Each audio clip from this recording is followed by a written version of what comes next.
सो जब हम option market में आते हैं तो सबसे इंपॉर्टेंट क्वेश्चन है आप लोगों के लिए, कंसिस्टेंट पैसा इस मार्केट में कैसा कमाएं। जब हम ऑप्शन मार्केट में काम करते हैं तो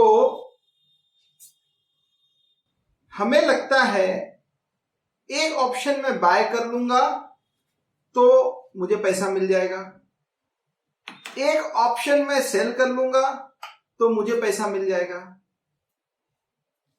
या एक साथ में कभी बड़ा ट्रेड कर लूंगा तो मुझे पैसा मिल जाएगा, एक साथ में कभी छोटा ट्रेड कर लूंगा तो पैसा मिल जाएगा। क्या ये चीज हमको अट्रैक्ट करती है?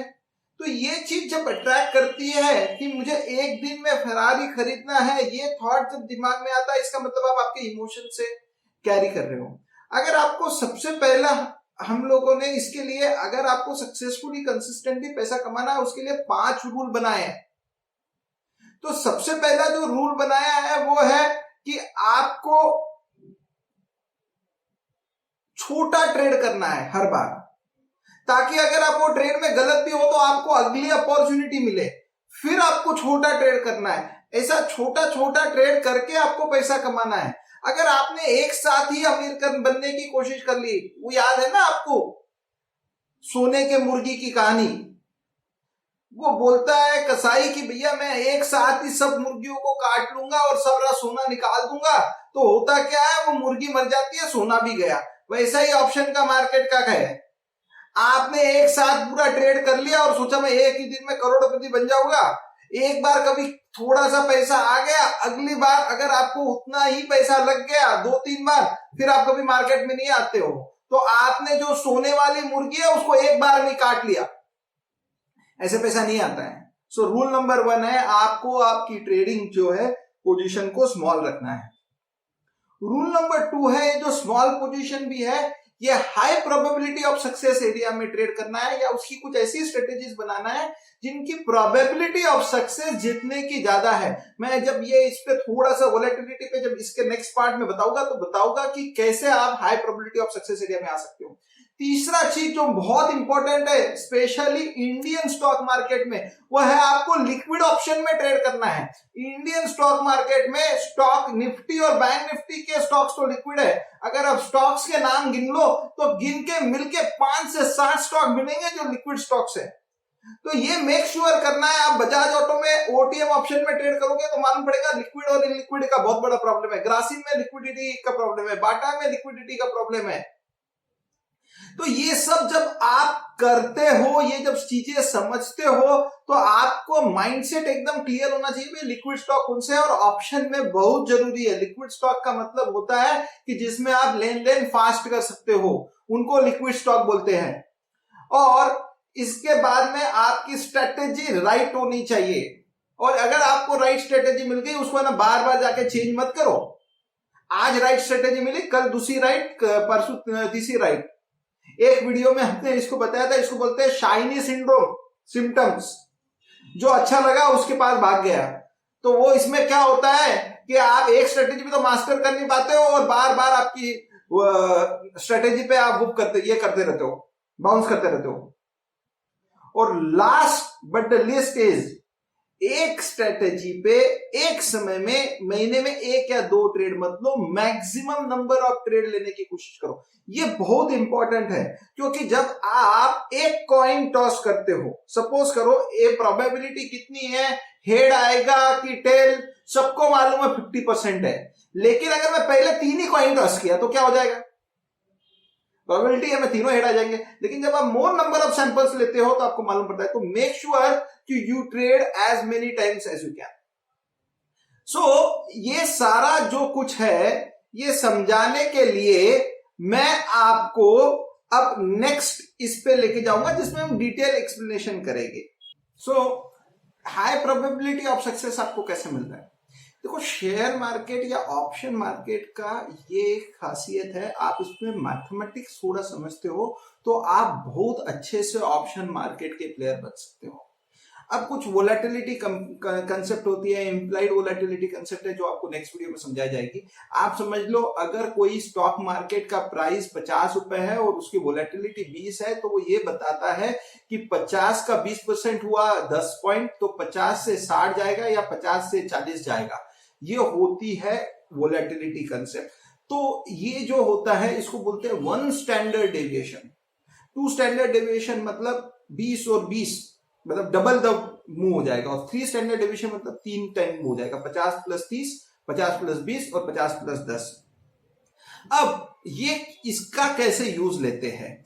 शेयर मार्केट में जब आप ट्रेड लेते हो यहां पे और इसकी एक वोलेटिलिटी आपको मालूम है, तो ये वो जो ट्रेड है ये रेंज में बंद होगा, यहां से 20% ऊपर या यहां से 20% नीचे, इसकी पॉसिबिलिटी है 68%। अब आप सोचो 68% आपको गारंटी है भैया मार्केट इधर बंद होगा, तो क्या आप स्ट्रेटेजी बना सकते हो? अब इस शेयर मार्केट में बहुत बड़ी दुविधा है। ऑप्शन बायर को सबको अच्छा लगता है क्योंकि पैसा कम देना होता है, ऑप्शन सेलर सबको खराब लगता है लेकिन पैसा ज्यादा देना होता है। ऑप्शन बायर जीतेगा कि ऑप्शन सेलर जीतेगा, दोनों की माइंडसेट अलग है। सेलर को लगता है कि मेरे को कंसिस्टेंटली पैसा आता है, बायर को थोड़ा सा जैकपॉट आता है, लेकिन आप दोनों में स्ट्रेटेजी बना सकते हो। आप ऑप्शन बाइंग के लिए भी स्ट्रेटेजी बना सकते हो, ऑप्शन सेलिंग के लिए भी बना सकते हो।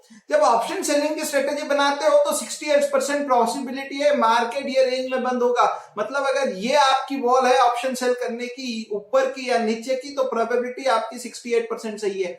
लेकिन अगर आप ऑप्शन बायर के लिए यही स्ट्रेटेजी बनाते हो तो थोड़ा आपको स्ट्राइक ऑप्शन की अलग चूज करनी पड़ेगी। अगर आप देखोगे ऑप्शन की स्ट्राइक जितनी एटीएम या जितनी नजदीक की रहेगी वो सिलेक्ट करोगे तो प्रोबेबिलिटी बढ़ेगी, और थोड़े यहाँ पे रिस्क मॉडल लगाने पड़ेंगे। रिस्क मॉडल का मतलब लीनियर रिस्क मॉडल, जिसमें पहला ट्रेड में आपने 1 ट्रेड किया, फिर वो अगर लॉस हुआ तो 2 ट्रेड किया, फिर तीसरा ट्रेड किया तो 3 ट्रेड किया, तो ऑटोमेटिकली अगर 68% के चांस के बाहर में अगर मार्केट क्लोज होता है तो वो जो बचेवा जो परसेंटेज है वो इतना ज्यादा है बायर के लिए कि, क्योंकि बायर में क्या होता है अनलिमिटेड प्रॉफिट होता है। तो जब अगर रेंज के बाहर बंद होगा तो एक ऑप्शन जो आपका रहेगा वो आपको 2 गुना 3 गुना पैसा देगा। सेलर में क्या छोटा सा पैसा मिलता है। दोनों जगह पे आपको ये प्रोबेबिलिटी समझना बहुत जरूरी है, कर्व बहुत समझना जरूरी है। जो इंप्लाइड वोलेटिलिटी का है कि मार्केट की 68% की प्रोबेबिलिटी है वो रेंज में बंद होगा, और उस हिसाब से आपको स्ट्रेटेजी बनानी है। और बाकी जो 2 स्टैंडर्ड डेविएशन 3 स्टैंडर्ड डेविएशन की पॉसिबिलिटी है 95% और 99%। इस हिसाब से आप स्ट्रेटेजी बना सकते हो ऑप्शन बाइंग की और ऑप्शन सेलिंग की। तो जब आप डिटेल में इसको इंप्लाइड वोलेटिलिटी को समझते हो तो आपको समझ में आता है कि अगर सेलर है तो ओटीएम ऑप्शन सेल करना चाहिए। कौन से ओटीएम? जो 1 स्टैंडर्ड डेविएशन का जो रेंज आती है उसके ऊपर या उसके नीचे के ऑप्शन सेल करना चाहिए। और बायर है तो एटीएम ऑप्शन बाय करना चाहिए, और वो इस तरह से करना चाहिए कि अगर कंटिन्यूअस लॉस होता है तो थोड़ी आपको रिस्क बढ़ानी पड़ती है, क्योंकि अगर 1-2 ट्रेड 32% भी अगर आप सक्सेस हो और अगर वहां पे पैसा आपका डबल या ट्रिपल होता है तो that again gives you a add on move. तो हमेशा ऐसा नहीं है सेलर ही जीतेगा, बायर के लिए भी स्ट्रेटेजी है अगर रिस्क मॉडल प्रॉपर्ली हैंडल किया तो, और सेलर के लिए भी है। तो इसको बोलते हैं high probability of success. Long term consistency. Long term consistency कोई भी स्ट्रेटेजी हो कब आती है? जब मोर सैंपल आप लेते हो। जैसा फॉर एग्जांपल आपने कॉइन को टॉस किया तो पॉसिबिलिटी है, पहला आपने स्टार्ट किया हेड बोला हेड आ गया, दूसरा बोला हेड आ गया, तीसरा बोला हेड आ गया, तो 0 टेल आया, तो आप बोलोगे अरे हट ये थोड़ी है कोई 50% पॉसिबिलिटी, हमारा तो 100% एक्यूरेसी है। लेकिन भाई साहब ये 3 ट्रेड की पॉसिबिलिटी में तो हो गया, लेकिन क्या ये आप ये कंसिस्टेंटली हर ट्रेड पे कर सकते हो फॉलो? द आंसर है क्लियरली नो। तो क्लियरली लॉन्ग टर्म जब आप बहुत ज्यादा ट्रेड लेते हो तो जो एक्चुअल उसकी प्रोबेबिलिटी है उसके करीब जब जाते हो, तो आप 10 बार कॉइन को टॉस करोगे तो हो सकता है आपकी 75-25% आएगी। आप 100 बार अगर कॉइन को फ्लिप करोगे तो पॉसिबिलिटी है आपकी 60% 40% सही आएगी। लेकिन जब आप 1000 बार 2000 बार अगर फ्लिप करोगे तो गारंटी है कि 50% के पास में आपका रिजल्ट आएगा।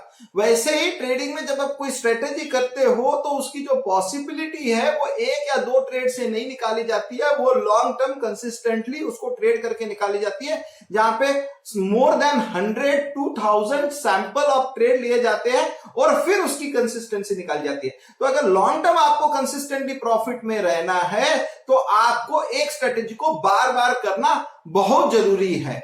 आपको कसिनो का रूल बताता हूं। कसिनो में क्या होता है, अगर आपको रोलेट देखे होंगे, रोलेट में क्या होता है कि ट्रेड एक होता है विनर साइड और एक होता है लूजर साइड। अब पहला जब बार होता है, पहली बार जब वो बोलते हैं व्हाइट और ब्लैक, तो रोलेट में जीतने की पॉसिबिलिटी 49 होती है और हारने की पॉसिबिलिटी 51 होती है। क्यों? क्योंकि उसमें एक एक्स्ट्रा 0 भी ऐड किया होता है जहां पे कोई पैसा नहीं मिलता है। जब उसके 100 स्पिन करते हैं तो जीतने वाले की पॉसिबिलिटी हो जाती है 26% और हारने वालों की पॉसिबिलिटी हो जाती है 64%। अभी भी कुछ नहीं बिगड़ा। अब एक बार 1000 स्पिन करते हैं तो अगेन हारने वालों की पॉसिबिलिटी बढ़ जाती है, जीतने वालों की कम हो जाती है। और जब 10,000 स्पिन करते हैं तो पॉसिबिलिटी 100% है कि there will be option loss, there will be casino में लॉस होगा।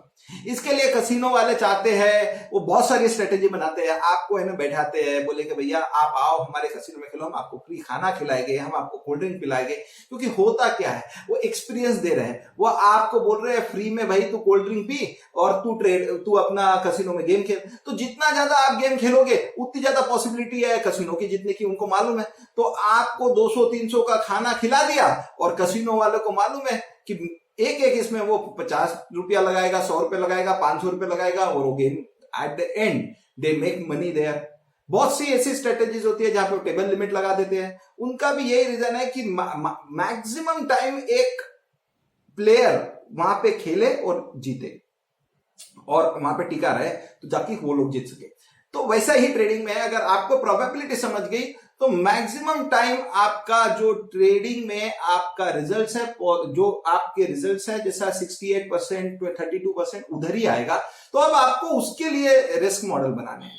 और लास्ट और इंपॉर्टेंट है कंसिस्टेंसी इनकम के लिए, वो है आपको स्टैकिंग और लैडरिंग करनी है। इसका मतलब क्या है? स्टैकिंग का मतलब क्या? एक पोजीशन पे एक पे ट्रेड नहीं लेना है। आज मुझे कोई सिग्नल मिला या मेरे हिसाब से सबसे मुझे अच्छा लगा तो कभी भी एक पॉइंट पे ही पूरे ट्रेड नहीं लेना है। अब हर वो सिग्नल पे जब आप अगर कोई एक सिग्नल फॉलो कर रहे हो, से for example moving average crossover follow कर रहे हो, तो फर्स्ट मूविंग एवरेज क्रॉसओवर पे आपकी एक स्ट्रेटेजी बनेगी। सेकंड बार अगर मूविंग एवरेज क्रॉसओवर थोड़ा प्राइस ऊपर जाने के बाद में मिलता है तो सेकंड टाइम बनेगी, थर्ड टाइम बनेगी, फोर्थ टाइम बनेगी। तो ताकि आप प्राइस के एवरेज के पास में चल रहे हो, और वो पास में चलने से क्या होता है कि जब भी कोई वहां से मूवमेंट आती है, जिस हिसाब से आपकी स्ट्रेटेजी बनाई हुई है वो हिसाब से आपको रिजल्ट्स मिलते हैं। तो ये छोटी छोटी चीजें हैं जो बहुत इंपॉर्टेंट है। लेकिन अगर आप जो आपको पहले 5 रूल्स बताए गए, अगर वो आप पांचों की पांचों फॉलो करते हैं, trading small position, high probability of trade, right strategy और आपका trading n number of trades, अगर आप ये सारी फॉलो करते हो और पांचों की पांचों अप्लाई करते हो तो आपको शेयर मार्केट में, ऑप्शन मार्केट में प्रॉफिट होने से कोई रोक नहीं सकता।